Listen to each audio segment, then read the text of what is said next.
Witam. Dzisiejszy odcinek dotyczy naprawy sterowników automatycznych skrzyń biegów Multitronic, montowany w pojazdach Audi i Seat.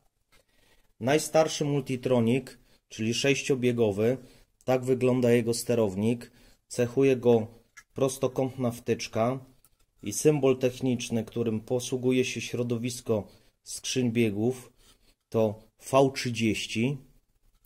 Następny wypust Multitronika to 6- i 7-biegowe Multitroniki, symbol techniczny VL300 i okrągła wtyczka. Oraz ostatni wypust Multitronika, czyli 8-biegowy Multitronik, również okrągła wtyczka i symbol sterownika VL381.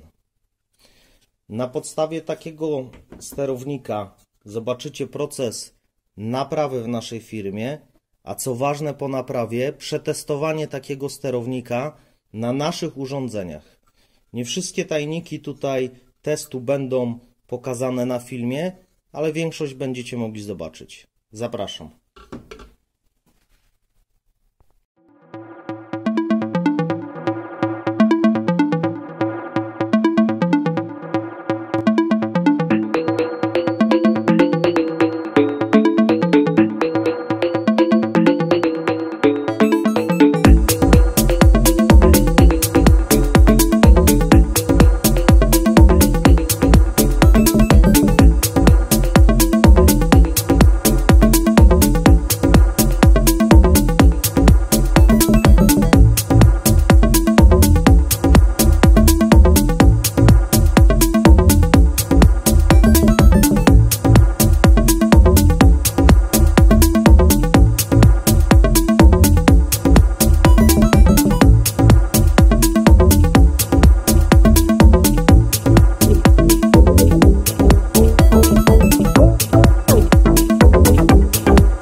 Widzieliście proces naprawy tego sterownika w naszej firmie, a co najważniejsze, przetestowanie jego w temperaturze pracy skrzyni biegów u nas na stole.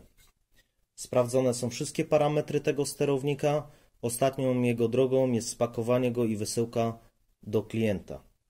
Dla sterowników Multitronic świadczymy również inne usługi, takie jak klonowanie oprogramowania, czyli duplikat oprogramowania ze sterownika na drugi sterownik, jeśli sterownik klienta nie da się naprawić, programowanie pod symbol skrzyni biegów, odzysk oprogramowania z zalanych i uszkodzonych sterowników oraz dopisanie sterownika do pojazdu, czyli tak zwana ochrona komponenta w sterownikach Multitronic 8-biegowe.